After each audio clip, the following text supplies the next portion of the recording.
is going on, guys? Thank you so much for stopping by the channel. This is Off the Script. I am JD from New York, bringing you the latest in WWE and, today, AEW news and rumors. There was a ridiculous story going around this week that Dynamite was actually expanding to 3 hours. Now, we all know that's a terrible idea because there is a terrible Monday night program called Monday Night Raw that sits at 3 hours, and anybody that watches it can barely get through it.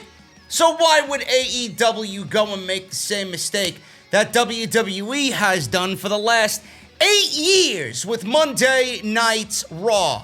Cody Rhodes has cleared up all of this speculation that AEW could extend Dynamite into a 3-hour show. AEW currently airs Dynamite, its flagship show, at 2 hours on TNT and 1 hour of AEW Dark on the official All Elite Wrestling YouTube channel.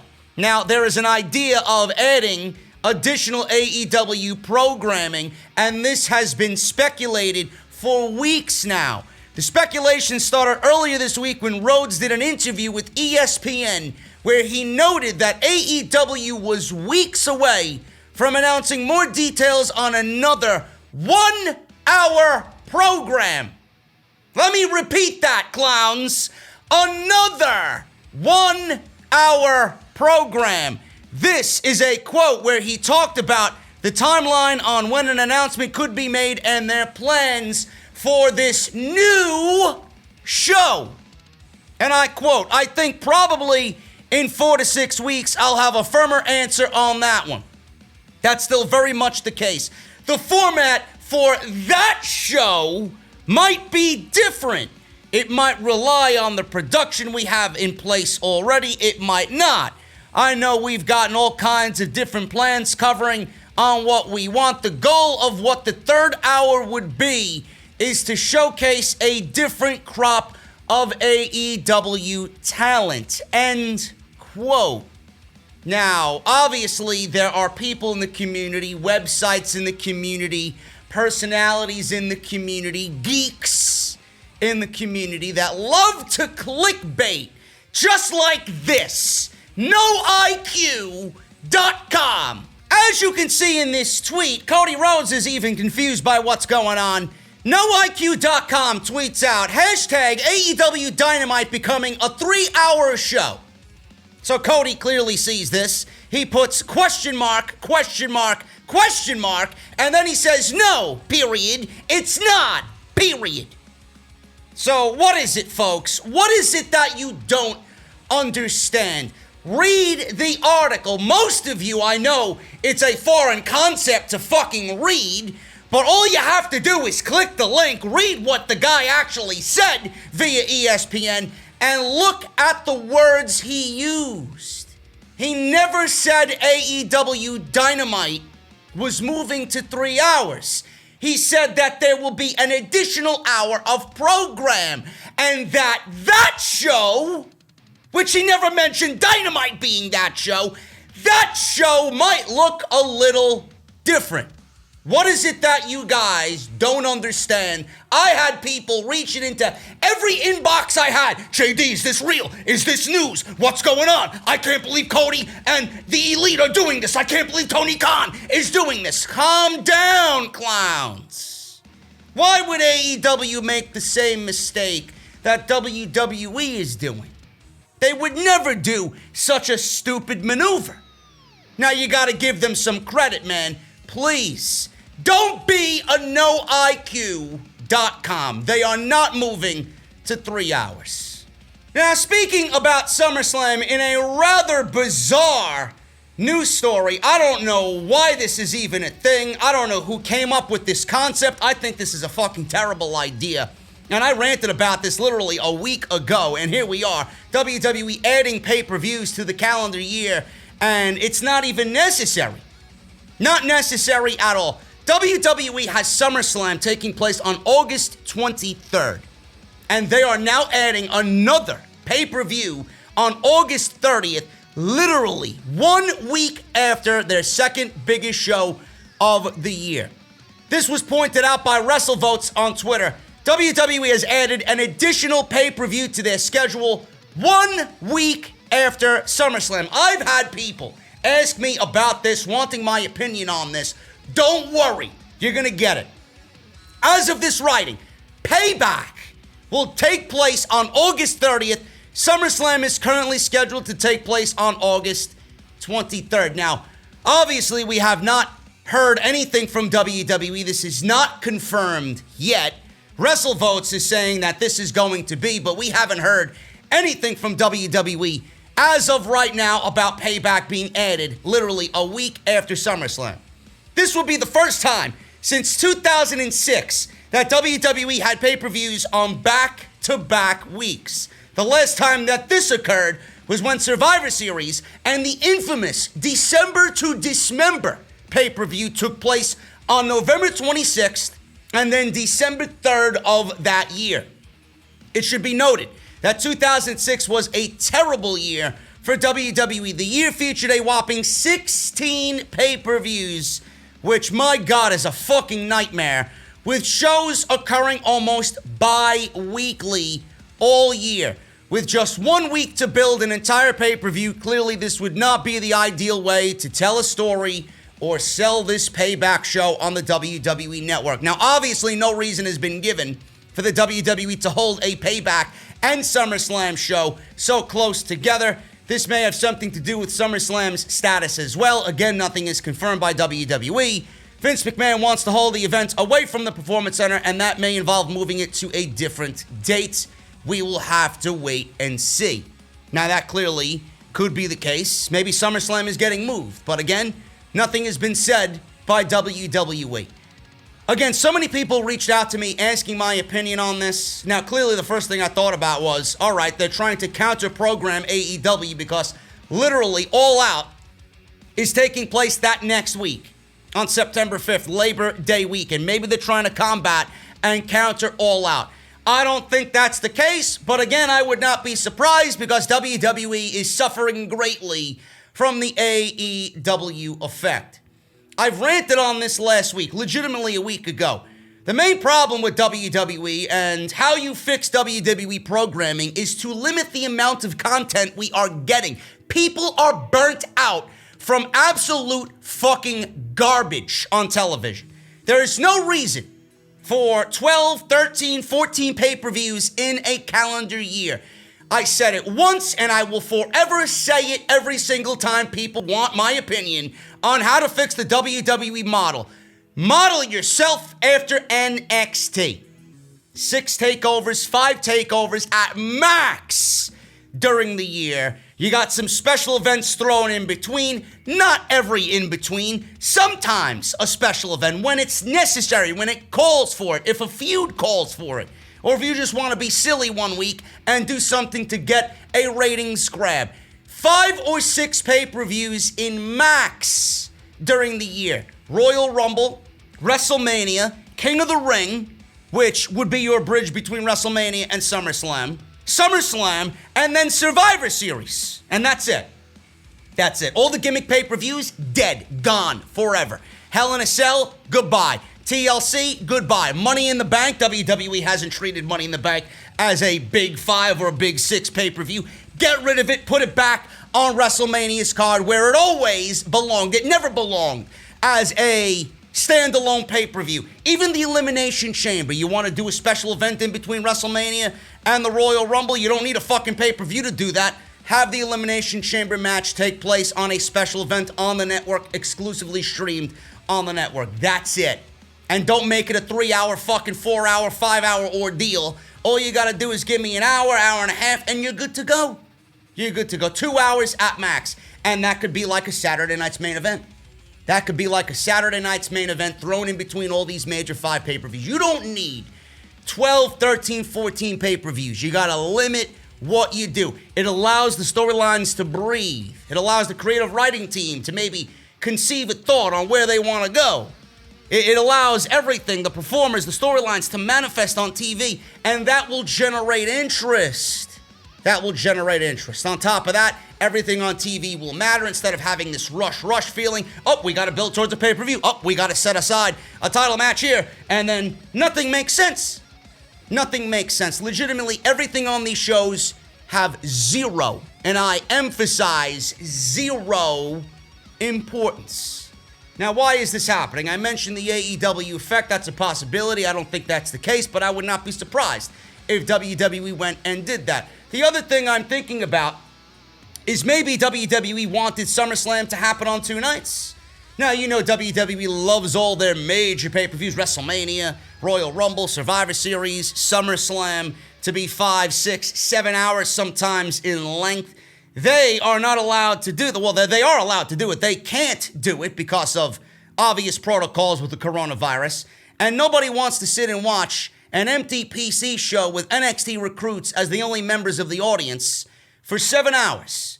So WWE is forced to limit these shows, which means they're not going to do 14, 15 matches that they would usually do on a normal night if things were normal. They're going to have to do 7, maybe 8 matches at most at SummerSlam. Maybe they want SummerSlam at 2 nights. They don't want to do 2 nights because they already did that gimmick with WrestleMania. Maybe they want SummerSlam to be 2 nights and they're extending it at SummerSlam over into Payback the very next week. Now, I don't know what storylines are going to happen. SummerSlam and a pay-per-view like a SummerSlam, a major pay-per-view like that should be the blow-off for these titles or these matches that we're going to see on the show. And you blow those matches and those feuds off at SummerSlam, you go on to something new, and maybe 1 or 2 matches come out of that show, and you still build upon those stories going into the next show while everything else is new and fresh. Now, that could be the case. WWE is going to have an unofficial 2-night, 2-week SummerSlam, so that could be a possibility. The other thing is maybe WWE is booking this that way, and it's going to be SummerSlam Night 1, SummerSlam Night 2, or we're going to get rematches coming out of SummerSlam, thus the Payback name. Everything that you see happening at SummerSlam is going to actually happen again going into this Payback pay-per-view. Now, I don't know who would be interested in that. I really don't care. If I see it at SummerSlam, I don't really want to see it happen again. I don't really know what else to tell you guys as far as my opinion on this. I think it's a fucking terrible idea, and I would not book another pay-per-view so close to one of your major pay-per-views. Now, Evolution. Everybody's still talking about an Evolution 2 of the women. I don't know how the fuck you're going to do an Evolution show right after this. There is no Evolution of women's pro wrestling in WWE. If it's the evolution of Sasha and Bayley, then by all means, have a fucking pay-per-view with them and nobody else. I don't know who the fuck would be interested in an Evolution pay-per-view when the evolution of women's wrestling in WWE right now is at an all-time low. And then the other thing that they want to do is bring in somebody who's not even a part of the active roster to build that show around, aka Tessa Blanchard. So, again, why is it an evolution of women's wrestling in WWE when you can't even get what you have on TV right now? Everybody's claiming that Evolution was going to take place after SummerSlam in this August 30th slot.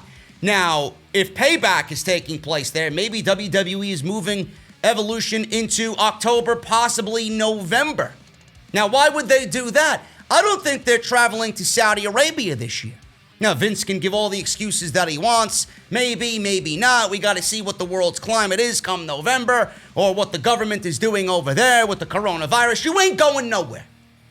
None of your roster is getting on a fucking plane for 17 hours and flying to another country with the coronavirus running wild. It ain't happening. It ain't happening. Maybe WWE realizes that, and they are moving Evolution, which was supposed to take place after SummerSlam on August 30th, into November, and they're going to slot it right in where that Saudi Arabia show was going to be, and they're going to do that instead of the Saudi show because they can't fly to Saudi Arabia for obvious reasons. Again, I don't know. I don't really know what's going on, but that is my thought on having a Payback show so close to SummerSlam. It is not necessary. It is totally the opposite of what WWE should be doing, and this is one of the very reasons why the product is in the fucking shithole that it's in right now. There's too much of it. You can't get people to care on a normal week. You're going to get people to care coming out of SummerSlam, going into another pay-per-view, and all you're going to give them is fucking advertised rematches that we seen just a week prior? Nobody wants that. The product needs to constantly be evolving. You ain't evolving anything with a Payback pay-per-view that more than likely will be either a night 2 unofficially of SummerSlam, because those matches won't be able to fit on that card, or you're going to give me SummerSlam and then a night of rematches that very next Saturday. Nobody asks for it. Nobody wants it. Completely unnecessary, and it's the very reason why the WWE product is the way it is right now, with some of the worst ratings in the history of the entire company. Moving on here, man. Everybody's favorite bro that runs the show on Friday night, Matt Riddle, praises Brock Lesnar in a sit-down interview with Corey Graves on After the Bell. Matt Riddle was the guest this week on After the Bell with Corey Graves. Riddle made headlines, if you guys remember, earlier this year with his comments about Lesnar. Lesnar was reportedly not happy with Matt Riddle Royal Rumble weekend. He was not happy about Riddle trying to start an angle with him on social media. And as of right now, there are no plans for a Matt Riddle-Brock Lesnar match of any kind on WWE television. They would be fucking stupid not to pay that one a visit, just like how they disregarded Bobby Lashley and Brock Lesnar for 3 years now since Lashley's been back on WWE television. Are they going to give it to him? Probably not. Why would they give somebody like Lashley a match with Lesnar when Lashley went on and made himself into a star in another rival promotion many years ago? Now you want to come back home and get a match with Brock Lesnar, the holy grail of what would be Bobby Lashley's career? Sorry, bro, that ain't happening. I would rather see Riddle anyway. Riddle discussed challenging Brock Lesnar. He said this on After the Bell. Roll it. Just because we're talking about your time in NXT that sort of put Matt Riddle in the spotlight, so to speak, was you calling out several people, particularly Brock Lesnar, Goldberg are the first two to come to mind. So much so that I remember watching NXT and the Full Sail crowd chanting Riddle, Riddle. It had some legs to it. So how did that all come to be? Like I said, you can't really you can set stuff up, you can plant seeds, but you can't make you can't make certain things happen. The Riddle chants, it's just a well-timed spear, well-timed tweet, like that's all it really is. But okay, so I'll be honest, like my thing with Goldberg, and I think, is he a stallion in his own right? Yes, can't take that away from him. Not my cup of tea. I think we all know that. I'll be honest though, Brock, guy has it all. The guy has it all. I want a piece because he's awesome. And I feel like I think he's taken my comments as like literal disrespect, and I think he really hates me. Which, hey, okay, I get it. I rubbed you the wrong way. Because I've told everybody, I'm like, I'll stay away. I won't call these people out anymore, but I still want it. And I'm not going to go away. Like, I'm going to make myself valuable enough until, like, the money's on the table and he's like, it's worth it. And I know I can do that. And I love that. It's less of a call out, more of a long-term goal. You know what I mean? Yeah. I can see that. And definitely. And that's the thing. And when I first started wrestling, like when I sold the house and everything, I started wrestling. I remember people were like, "Oh, what's your goal in pro wrestling?" I was like, "Well, I like to set goals that are like almost unattainable, because in the process of trying to get to that goal, you're probably gonna be great, in the process." And they're like, "So what's your goal?" I'm like, "I want to retire," because he just beat the Undertaker. I was like, "I want to retire Brock Lesnar." And everybody's like, "But that'll never happen. You're an idiot." I'm like, "Yeah, it probably won't happen, but I know if I try, I'll probably be super successful." But see, that little wrinkle, I've never heard it explained like that, because when you talk about the story you started this interview with, that was the night that you decided this is what you wanted to do. That would be full circle. So it all makes sense now. But of course, as with everything, things get taken out of context. Exactly, because Brock, nothing but the utmost respect. And I think my words were taken as disrespectful, which is fine, But like I said, at the end of the day, I just know what I have to do. I need to make myself valuable enough to get in the ring with him. And I hope I can do that. In other news, ladies and gentlemen, Nia Jax. No, she didn't injure anybody. She didn't kill anybody. She didn't maim anybody. Nia Jax deletes her Twitter profile. Now, this may actually be good news to some, and I don't know why Nia Jax's Twitter profile is valuable to anybody's everyday life, but here we are, reporting it in the news. Nia Jax deletes her Twitter account. WWE recently fined Nia Jax for an incident on Monday Night Raw. This was part of the storyline, as Jax won't really be fined. An undisclosed amount for doing what she was told to do. She did really exit Twitter, though. Nia Jax's Twitter profile is now gone. She deleted her account off the popular social media networking website sometime after Raw on Monday. If we can only delete Monday Night Raw on Mondays. This surprised a lot of fans, but her timeline was full of a lot of passionate messages, and not all of them were positive. When is it ever fucking positive on social media? Jax is still on Instagram, but she has exited Twitter for now. So she's obviously playing up the storyline. I wish Nia Jax would delete herself from WWE programming, and then we could all live happily ever after, folks. Somebody is not living happily ever after, and he has a bank account that is now deleted.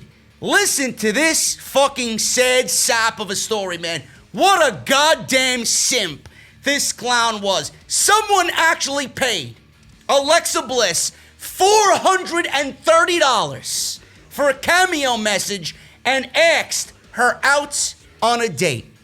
For those that don't know, Cameo is a platform that allows people to pay a specific amount of money for a personalized video message from celebrities to try and earn some extra cash in the obvious pandemic going on right now. Several wrestlers from both the past and the present have joined the platform, including Matt Hardy, who works for AEW, Bret the Hitman Hart, Matt Riddle, Roman Reigns is on there as well, Kurt Angle. You name it, you'll probably find it on Cameo. One of the current WWE superstars on the platform is Alexa Bliss. So she's on Cameo and she charges $430.90. We'll round it up to $431 per video on Cameo. A rather interesting video has been circulating on social media recently, showing Bliss rejecting a fan who paid $431 to ask her out on a date via Cameo. Now, if you guys are wondering if I have the video, if you don't know what I'm talking about, of course I have the fucking video. Why wouldn't I have the video? Let's take a look at how sad this clown was who got rejected from Alexa Bliss. Roll it. Hi, Antonio. First, I just wanted to say thank you so much for your message. It was so sweet of you to write me.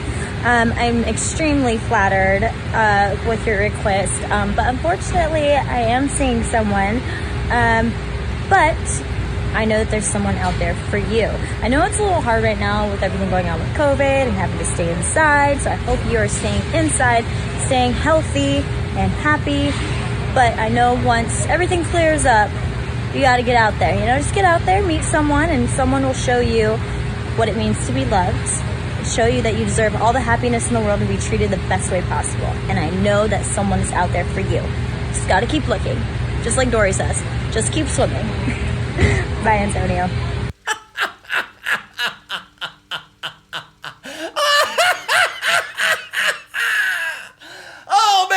Antonio ain't listening to Off the Script. I hope he ain't a fucking subscriber over in these parts, man. Are you fucking serious? Are you really that fucking pathetic? Now, listen. I'm not going to bash Alexa Bliss here. I'm not. She went about it in the most professional way possible. Kudos to her. She probably gets it every single day on social media. So, kudos to her for handling this obviously bizarre and very weird situation in the best way possible. But my God, man, I would love to see a picture of Antonio and what he looks like, man. This should be a prime example as to what not to do on social media. I think Pokimane, the biggest female streamer in the world, was going around in the news lately, right? And she was exposed without makeup. And then I think Leafy is here, exposed Pokimane, and he just threw it out at everybody. everybody that's subbed to her Patreon or whatever, and these fucking simps that give these female streamers money for, you know, exclusive pictures where they're scantily clad and they're wearing these revealing outfits, right, in hopes that maybe they'll strike a conversation, or OnlyFans, hoping to strike a conversation with these women who are nothing more than fucking strippers looking for attention. Really?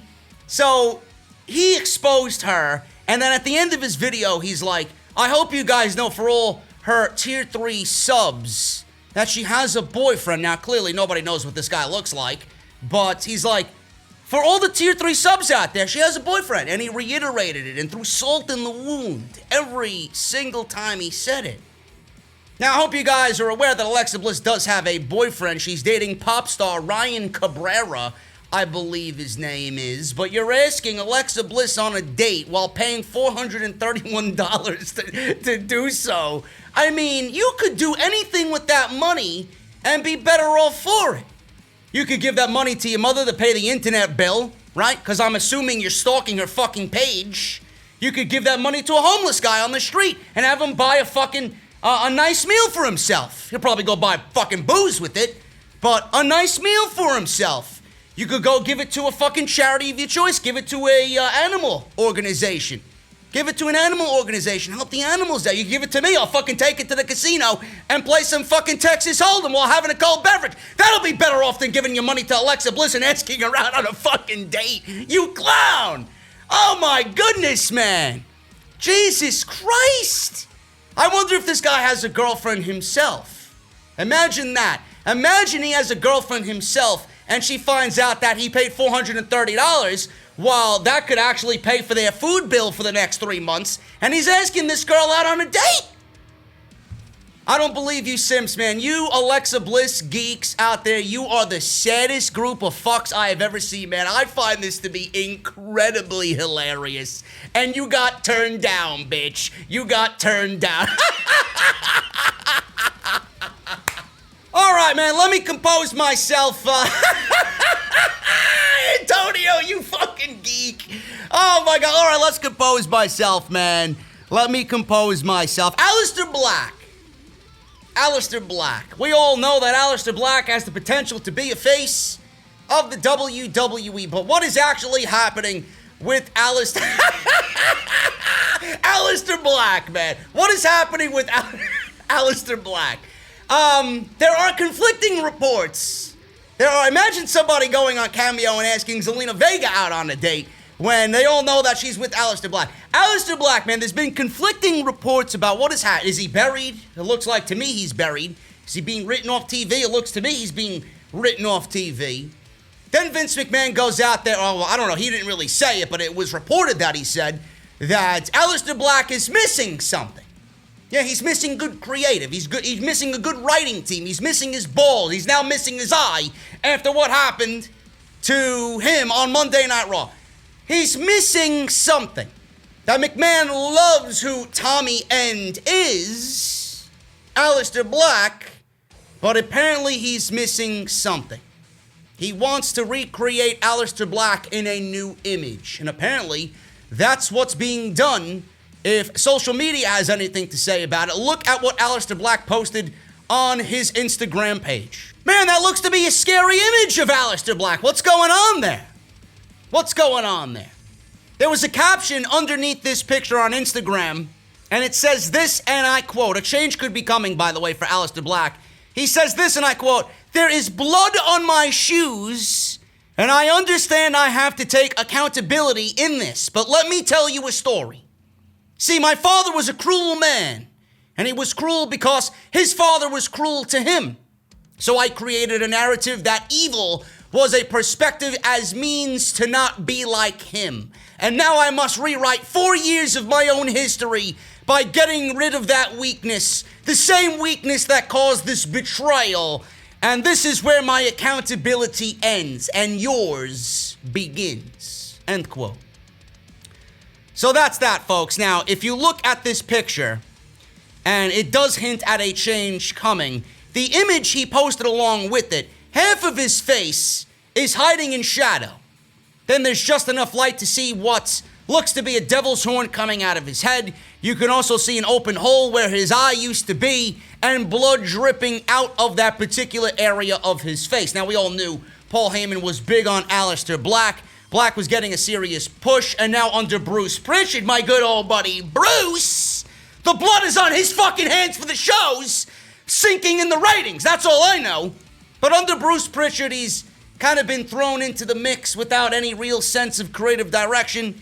Mysterio, Dominic, Rollins, Murphy, and that storyline he's been a part of, but he's been on his back looking at the lights every fucking week, and now his eyeball was taken out by Seth Rollins on Monday Night Raw. This change and recent quote-unquote injury could hint at a more prominent role for him, which I hope is the case. Now, I don't know what's going on here. I really don't know if WWE is going to push him. I really don't. I look at Aleister Black and I look at somebody that should be on television every single week in a priority role, should be a world champion by now in WWE after the 2 years he's wasted on the fucking main roster.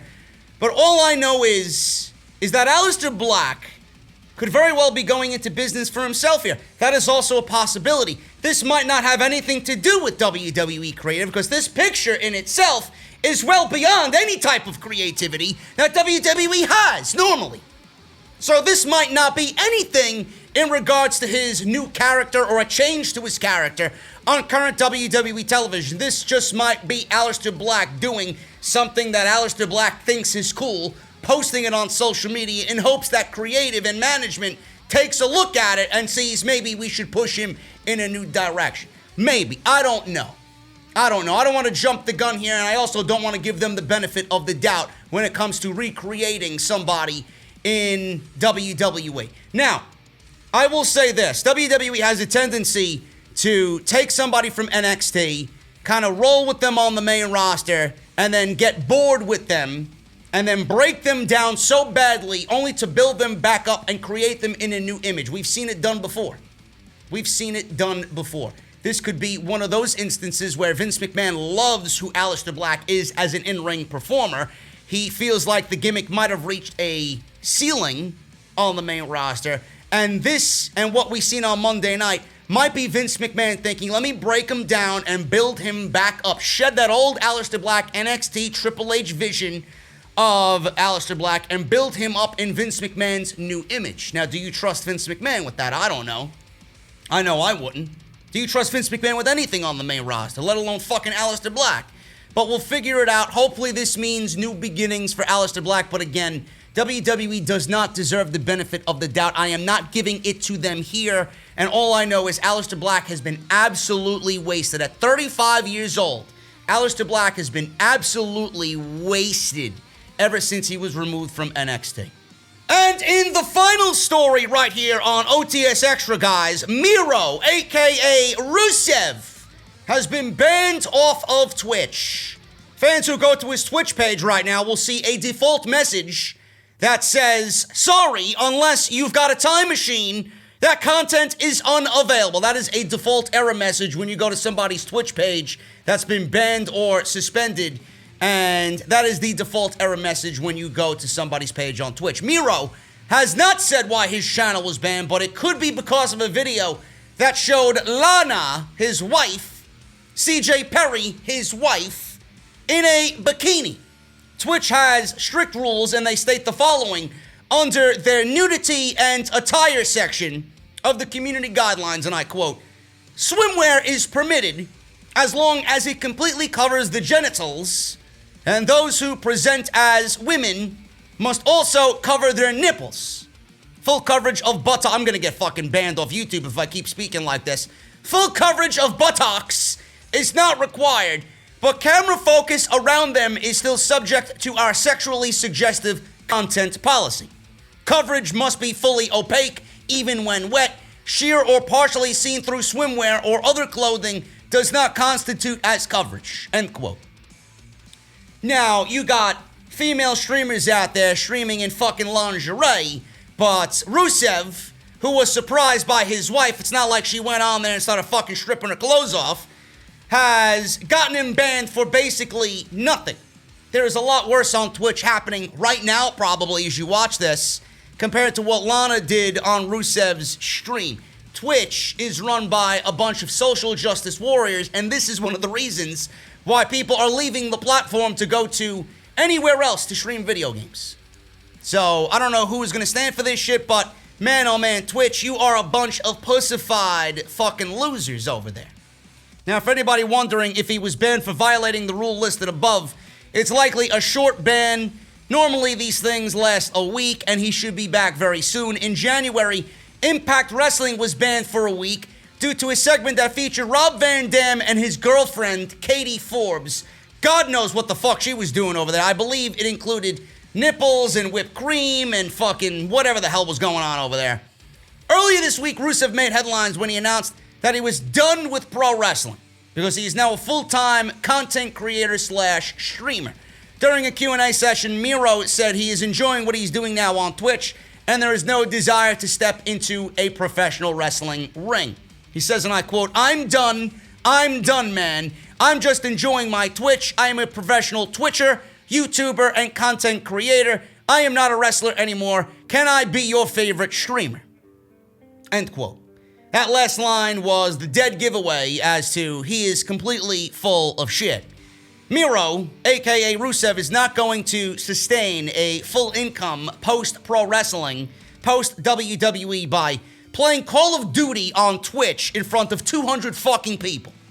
He is not done with professional wrestling. And if you look at his statement here and you believe the words that come out of this guy's mouth, who has been known to troll and joke in the charismatic way that Miro jokes around, one of the reasons why we love him so much, if you believe the words out of his mouth, you are just as bad as Antonio paying $431 to Alexa Bliss to simply ask her out on a date.